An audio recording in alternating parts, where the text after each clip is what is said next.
Shalom, Bapak Ibu, Saudara-saudari yang dikasihi oleh Tuhan Yesus Kristus. Selamat berjumpa kembali di channel Suara Rohani Kristen. Pada kesempatan malam hari ini, kita akan sama-sama mendengarkan khotbah yang akan disampaikan oleh Ibu Menteri Basjir tentang dua macam dasar. Dan sebelum kita mendengarkan khotbah pada malam hari ini, saya akan membacakan satu ayat firman Tuhan yang terambil di dalam Matius pasal 7 ayatnya yang ke-24. Setiap orang yang mendengar perkataanku ini dan melakukannya, ia sama dengan orang yang bijaksana, yang mendirikan rumahnya di atas batu. Benar Bapa, ini bukan hanya sekedar pujian yang keluar dari mulut kami Tuhan, tapi kami mau sungguh-sungguh berkata bahwa Engkau harapan dan andalan dalam hidup kami. Tidak ada yang lain, Engkau sumber kekuatan dalam hidup kami. Terima kasih Bapa, biar Engkau berbicara kepada kami lewat kebenaran firman-Mu. Kami membutuhkan firman Tuhan lebih dari segala-galanya dalam hidup kami. Terima kasih Bapa, urapi hamba-Mu yang tidak ada apa-apanya, urapi setiap kami. Di dalam nama Tuhan Yesus yang membuka hati bagi firman Tuhan, mari katakan bersama, amin. Tepuk tangan buat Tuhan Yesus. Silakan duduk Bapak Ibu, shalom. Apa kabarnya hari ini? Luar biasa, karena kita punya Tuhan yang luar biasa. Iya, hari ini saya ingin kita sama-sama belajar tentang firman Tuhan, ya, tentang dua macam dasar. Bicara tentang bangunan sedalam kehidupan kita. Saudara, segala sesuatu di hidup ini tentunya harus dibangun, amin. Kita lahir bukan hanya sekedar lahir, tapi hidup ini harus dibangun. Katakan hidup ini harus dibangun. Bilang kanan kirimu, hidupmu tuh harus dibangun loh. Karena sesuatu yang tidak dibangun pasti akan jadi apa saudara? Kalau sesuatu nggak dibangun, ya tidak akan ada perubahan, nggak akan ada peningkatan. Tapi kita akan baca dulu bersama-sama. Mari buka bersama di dalam Injil Lukas pasal yang ke-6. Kita baca mulai ayat 46. Injil Lukas pasal yang ke-6 ayat 46, saudara ya. Baca bersama 1, 2, 3. Mengapa kamu berseru kepadaku Tuhan, Tuhan, padahal kamu tidak melakukan apa yang aku katakan? Ini dimulai dari kata-kata yang menusuk ya. Saudara merasa tertusuk enggak? Tertusuk atau tidak? Ya. Kenapa kamu berseru kepadaku Tuhan, Tuhan, padahal kamu tidak melakukan apa yang aku katakan? Seringkali kita melakukan hal yang sama enggak dalam hidup ini? Saudara tersinggung enggak dengan ayat ini? Enggak tersinggung? Ada orang di sini enggak? Yang merasa tersinggung angkat tangan. Yang tidak tersinggung angkat kaki. Berarti Anda sudah mati rasa ya. Dengan jelas, dengan keras Yesus berkata, mengapa kamu berseru kepadaku Tuhan, Tuhan, padahal kamu tidak melakukan apa yang aku katakan.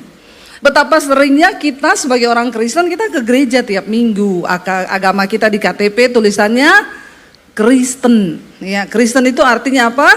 Pengikut Kristus. Tapi seringkali dalam hidup kita tidak melakukan apa yang Tuhan Yesus katakan. Saudara jadi orang tua, saudara punya anak, dia pakai famnya saudara, marga saudara, tapi dia nggak ngikuti apa yang saudara katakan. Saudara seneng enggak? Punya anak, pakai nama fam belakangnya saudara, tapi hidupnya sakarepe dia nggak mau ngikuti apa yang saudara kasih tahu. Ya, maka banyak yang bilang, udah kamu keluar aja dari kartu keluarga, ya Pak ya. Ya, ada anak enggak mau nurut sama orang tua, pakai nama saya lagi, ya.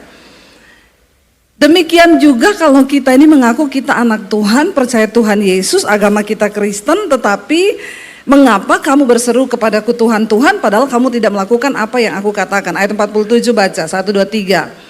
Setiap orang yang datang kepadaku dan mendengarkan perkataanku serta melakukannya, aku akan menyatakan kepadamu dengan siapa ia dapat disamakan.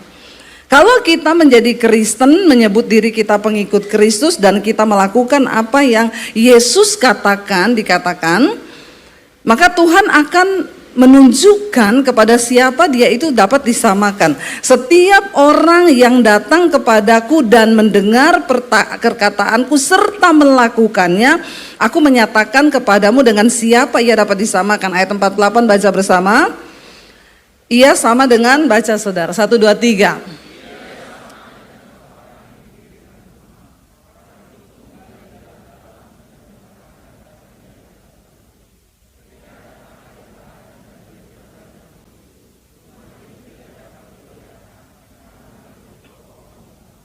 Ayat 49 baca saudara. Tapi tidak melakukannya.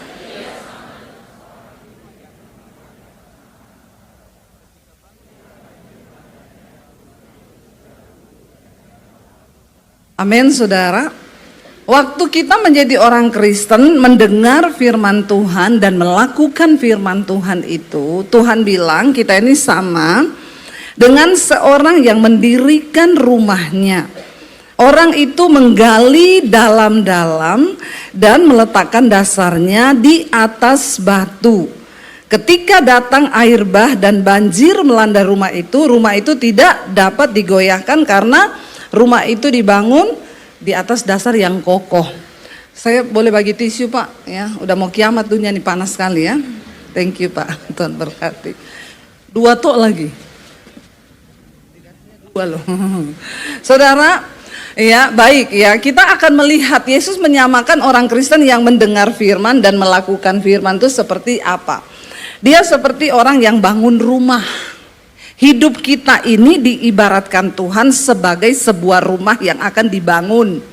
Karena kita bukan cuma lahir tok, lalu kita hidup, lalu kita besar, lalu ya hidup ini dibawa kemana? Ya mengalir saja. Nggak ada orang hidup mengalir, amin. Ya, hidupmu itu dibangun, ditata seperti orang mau bangun rumah. Dikatakan kalau orang mendengar firman lalu melakukan firman yang Tuhan sampaikan itu, dia disamakan dengan orang yang membangun rumah. Dia menggali, digalinya dangkal apa dalam, saudara, dikatakan? Dalam. Ketika orang mau supaya rumahnya kuat, dia harus terus menggali lebih dalam sampai dia dapat di bawah itu ada yang namanya batu. Kalau sudah dapat batu, digali lagi, memang berkeringat saudara, memang lelah, memang capek, tapi dia terus menggali karena dia itu bijaksana. Dia tahu kalau dia bangun rumah di atas dasar pasir maka itu mudah roboh, apalagi kalau datang angin, hujan. Kalau orang yang nggak mau menggali, dia pikir lu ngapain juga sih gali-gali, yang penting tuh sama-sama rumah, sama-sama jadi. Ngapain lu berkeringat gali sampai dalam-dalam? Saudara, dalam hidup ini ada orang yang terlihat sama-sama sukses di permukaan. Yang dibangun ini sama rumahnya loh. Yang satu lebih cepat karena cuma di atas dasar pasir. Yang satu lama. Dia berkeringat, dia gali terus. Yang ini rumahnya udah jadi, dia bilang, "Weh, goblok banget sih, aku rumah udah jadi, lu masih gali terus." Tapi orang ini tahu, belum aja lu datang badai, belum aja lu datang hujan, belum aja lu datang banjir. Nanti yang akan membuktikan kekokohan rumah kita itu adalah ketika datang badai. Hidupmu mungkin sekarang masih baik-baik aja, tapi waktu datang badai, pencobaan, barulah kita akan terasa mana yang imannya kuat, mana Kristen yang dibangun di atas dasar firman, mana yang tidak. Memang untuk melakukan firman itu susah atau susah?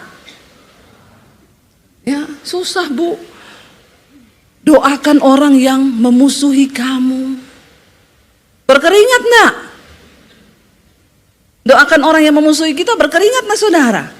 Bukan cuma berkeringat, penuh air mata. Enak aja dia tuh jahat sama saya, suruh doakan dia, please deh. Iya enggak saudara? Ya, Tuhan bilang kuduslah kamu maka aku kudus. Jangan ada persinahan, jangan ada percabulan. Kira-kira berkeringat enggak untuk melatih diri hidup kudus?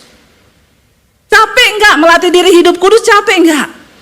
Capek. Yang tadinya biasa dugem-dugem, party-party, Begitu baca Alkitab, kuduslah kamu, jangan kamu tenggelam dalam hawa nafsu dunia yang membinasakan dunia. Lalu kita mulai melatih diri. Aku nggak boleh dugem lagi, aku nggak boleh minum, nggak boleh mabuk, nggak boleh merokok, nggak boleh bersinah, nggak boleh selingkuh. Kita mulai melatih diri dan itu sulit, berkeringat saudara, tidak mudah mengalahkan daging ini. Tapi belum sekarang. Nanti engkau akan melihat waktu badai datang, banjir datang. Karena kan hidup ini tuh berganti musim, benar gak saudara? Ya, ayo saudara bangun hidupmu di atas dasar firman.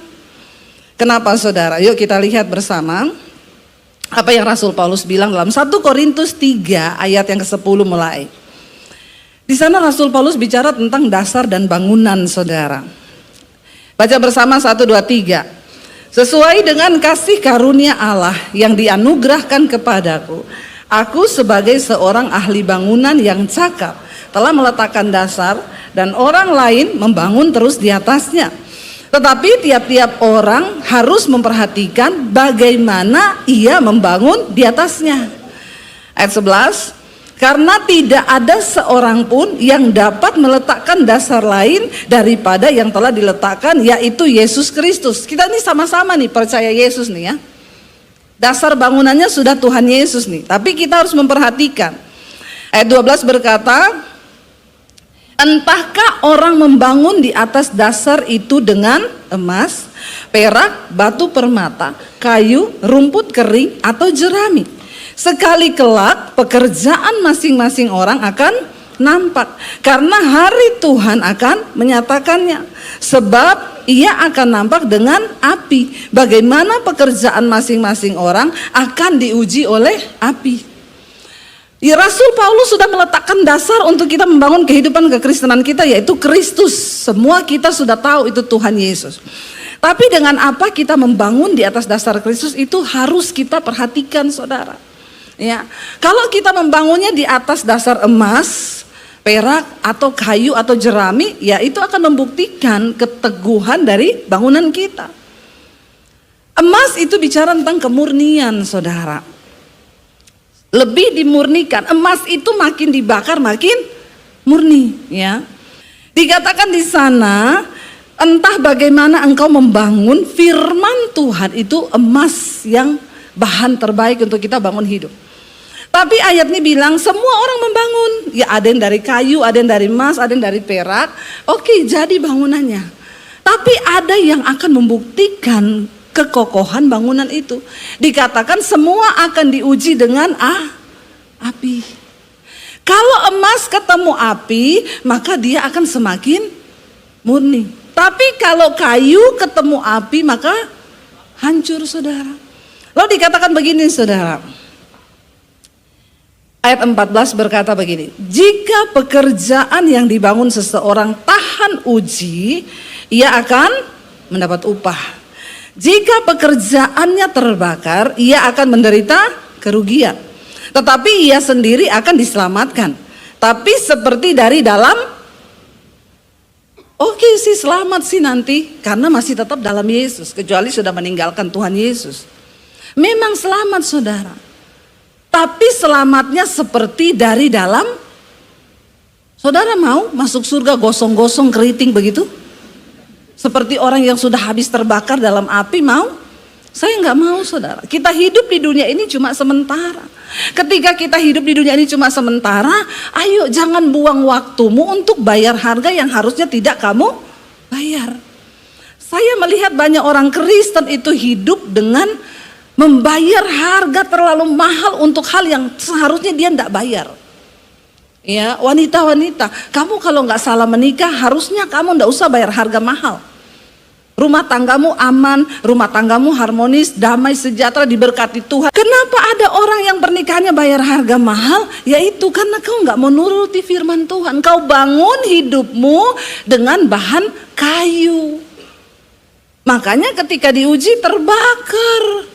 Ya, tapi untung bertobat bu. Saya sudah cerai 3 kali bu. Astagfirullah, subhanallah. Cerai 3 kali. Udah soalnya dapat suami pertama penjudi bu. Ya, uang habis dipakai buat judi. Nikah lagi yang kedua dapat pemabok bu. Kau lolos dari mulut singa masuk mulut buaya. Rugi nggak? Ya, lalu nikah lagi 10 tahun, nggak kuat saya mau nikah sama pemabuk, saya cerai sama dia, saya nikah lagi, dapat penipu. Aduh, ya kalau saya sih mati aja deh, paling enak daripada begitu hidup ya. Bener loh, sehingga hidupmu bikin susah orang tua, ya, bikin susah. Ini ditanya kamu kerjaannya apa? Kerja saya jadi beban buat keluarga. Jangan saudara. Ya, kalau engkau tidak bisa menjadi berkat bagi orang lain, setidaknya jangan jadi beban buat orang lain. Amin. Jangan jadi beban buat keluargamu. Jangan jadi beban buat istri dan anak-anakmu. Tapi berubahlah saudara. Dikatakan di sana, ayo kita bangun rumah kita, kehidupan kita di atas dasar firman Tuhan. Barang siapa yang membangun rumah di atas dasar firman Tuhan, Yesus bilang, dia adalah orang yang bijaksana. Tapi orang yang membangun rumah, dia mendengar firman, tidak melakukannya, dia diumpamakan seperti orang bodoh yang membangun rumahnya di atas dasar pasir. Nggak mau gali dalam-dalam. Ini saya sudah gali 5 meter kok. Ditanya, tapi lu udah ketemu batu? Belum, tapi cukuplah 5 meter sudah dalam. Ketika datang hujan, saudara, itu padang pasir kalau hujan datang, maka itu pasir semua terbawa oleh air saudara. Sudah pasti rumah itu roboh. Tapi kalau dia dibangun di atas dasar batu, memang galinya lebih dalam. Hidup mencari perkenanan Tuhan itu lebih susah. Tidak gampang. Kita disuruh kudus, kita disuruh begini, tapi lakukan saja apa yang Yesus katakan. Ini dunia gak akan semakin baik loh saudara. Dunia ini akan semakin jahat, akan semakin datang masa yang sukar. Tapi orang yang membangun hidupnya di atas dasar firman Tuhan, engkau akan mengalami keluputan dari Tuhan, katakan. Karena itu hari ini ayo bertobat. Bilang kanan kirimu, tobat yuk. Kita bangun hidup kita di atas dasar firman Tuhan yuk. Jangan hanya menjadi pendengar, tetapi menjadi pelaku-pelaku firman Tuhan. Alkitab berkata, orang yang mendengarkan firman lalu lupa dan tidak melakukan firman itu, dia seumpama orang yang sedang mengamat-amati mukanya di depan cermin. Baru saja dia lihat mukanya, lalu dia segera pergi dan dia lupa bagaimana mukanya. Seperti itu orang yang mendengar firman dan tidak melakukannya. Tolong kalau multimedia bisa dapat ayat itu, ya ditayangkan, kalau enggak apa-apa.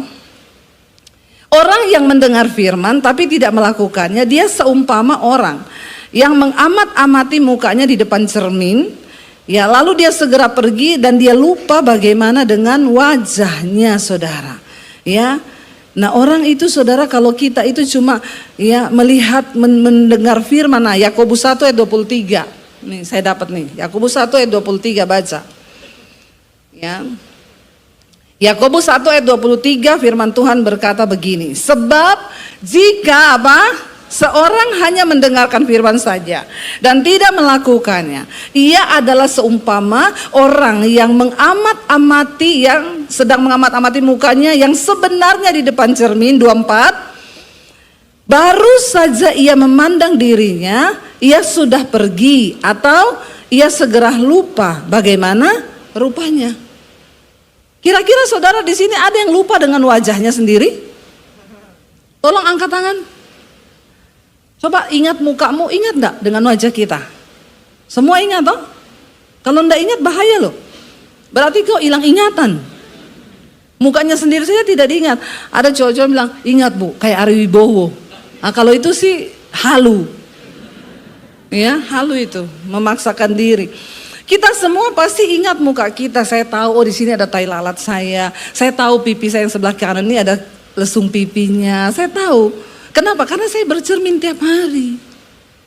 Lah bayangkan orang yang mendengar firman dan tidak melakukannya, dia itu kayak orang lupa diri. Kau baru saja lihat mukamu, lalu kau pergi dan kau sudah lupa bagaimana wajahmu. Please saudara, jangan sampai kita jadi orang Kristen yang lupa diri, nggak tahu diri. Bagaimana rupa saya? Ya lupa saya. Nah hari ini firman Tuhan ingatkan, mari saudara kita jangan hanya menjadi pendengar saja, tapi kita menjadi pelaku firman Tuhan. Karena kalau kita sudah memilih kepada Yesus, sekali engkau pilih Yesus, habis-habisin deh buat Tuhan, amin. Kita habiskan seluruh energi kita. Tuhan, aku mau menggali lebih dalam. Walaupun aku berkeringat, walaupun susah, tapi aku sudah pilih Yesus. Jangan pantang mundur, tidak setengah-setengah. Aku percaya Yesus, aku ikut Yesus. Aku ikuti semua apa yang Dia katakan. Sebab itu yang akan membuat hidupmu berarti dan berharga, saudara. Kita bangkit berdiri bersama, saya undang para imam musik, waktunya habis. Ya saudara, kita percaya bahwa kalau kita sudah memilih Yesus, Dia adalah pilihan yang terbaik dalam hidup kita, amin. Ketika Dia menjadi pilihan yang terbaik, bilang, Tuhan, kami putuskan hari ini untuk melakukan semua yang Engkau mau. Katakan bersama saudara pujian ini.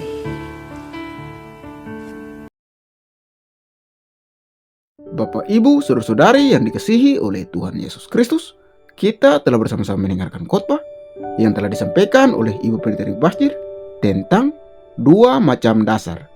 Kiranya lewat khotbah yang telah kita dengar pada malam hari ini memberkati setiap kita orang percaya. Dan di akhir video ini kita akan sama-sama menyaksikan suatu renungan firman Tuhan yang akan disampaikan oleh Ibu Cornelia. Selamat menyaksikan. Tuhan Yesus memberkati.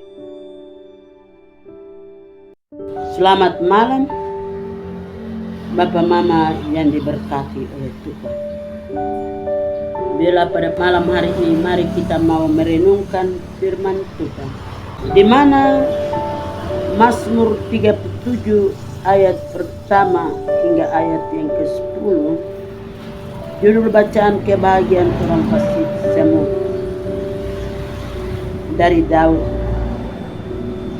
Ayat pertama, jangan marah karena orang berbuat jahat. Jangan iri hati kepada orang yang berbuat curang. Masa sekarang, orang lebih memilih kejahatan daripada berbuat baik. Dan lewat firman ini mengajari kepada kita bagaimana hidup kita sebagai orang yang percaya kepada Tuhan.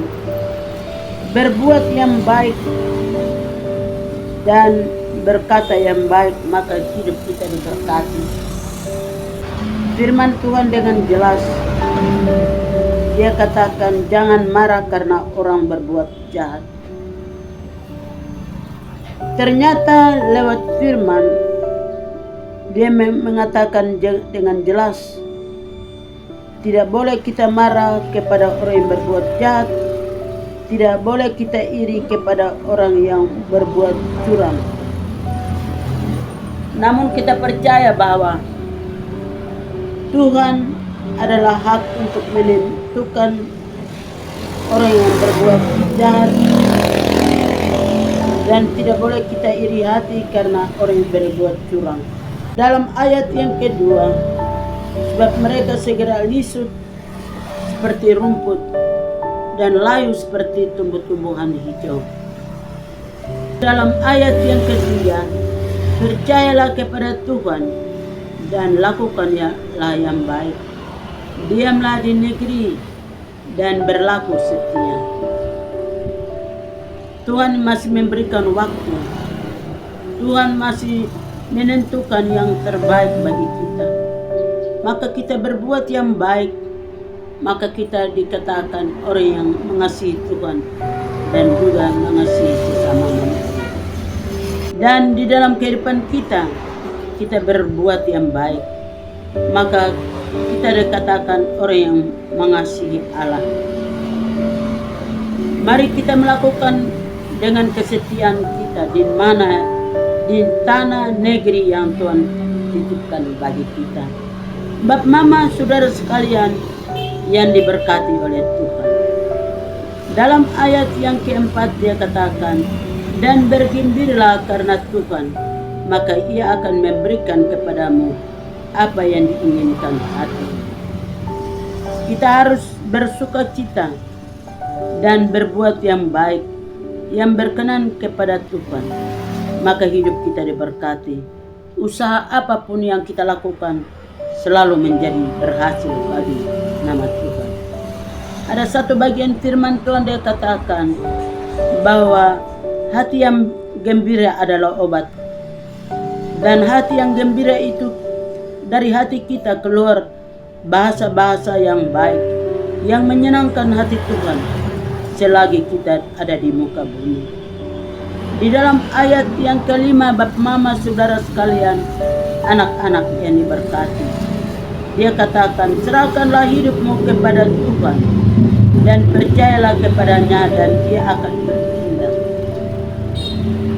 Pada saat malam hari ini, kita menyerahkan seluruh hidup kita kepada Tuhan. Dan kita percaya bahwa Tuhan bersama-sama dengan kita. Kita percaya bahwa Tuhan memberikan pikiran yang baik, hikmat, yaitu takut akan Tuhan. Di dalam ayat yang ke-6, Dia akan memunculkan kebenaran seperti terang dan hakmu seperti siang. Maka di dalam kehidupan kita, apa yang kita lakukan yang berkenan kepada Tuhan, kita akan memilih yang terbaik. Kita menjadi terang bagi orang lain, terang bagi kemuliaan nama Tuhan. Dan diri kita diberkati pada waktu kita melakukan yang terbaik dan belajar takut akan Tuhan. Di dalam ayat yang ke-7, berdiam dirilah di hadapan Tuhan dan nantikanlah Dia. Jangan marah karena orang berhasil dalam hidupnya, karena orang yang melakukan itu daya. Dalam ayat yang ke-8, berhentilah marah dan tinggalkanlah panas hati itu. Jangan marah, itu hanya membawa kepada kejahatan. Ternyata firman Tuhan dia menegaskan, tidak boleh kita marah melampaui akal batas pikiran kita. Berhenti panas hati, sehingga di dalam hati kita ada damai sejahtera, ada kesatuan, ada rasa tanggung jawab dan takut akan Tuhan. Maka dengan demikian, hidup ini perlu kita merubah dari kejahatan datang kepada kebenaran, dan dari hari ke hari ada satu perubahan besar dalam kehidupan kita. Di dalam ayat yang ke-9, sebab orang-orang yang berbuat jahat akan dilenyapkan, tetapi orang-orang yang menanti-nantikan Tuhan akan mewarisi negeri. Di dalam ayat yang ke-10, karena sedikit waktu lagi, maka lenyaplah orang fasik jika ia memperhatikan tempatnya, maka ia sudah tidak ada lagi. Mari kita sebagai orang percaya, pilihlah yang terbaik. Sebab dalam Pemazmur 112 ayat yang kedua, anak cucu kita akan perkasa di muka bumi, angkatan orang benar akan diberkati. Mulai dari malam ini sampai Maranatha, di dalam nama Bapa, Putra, dan Roh Kudus. Amin.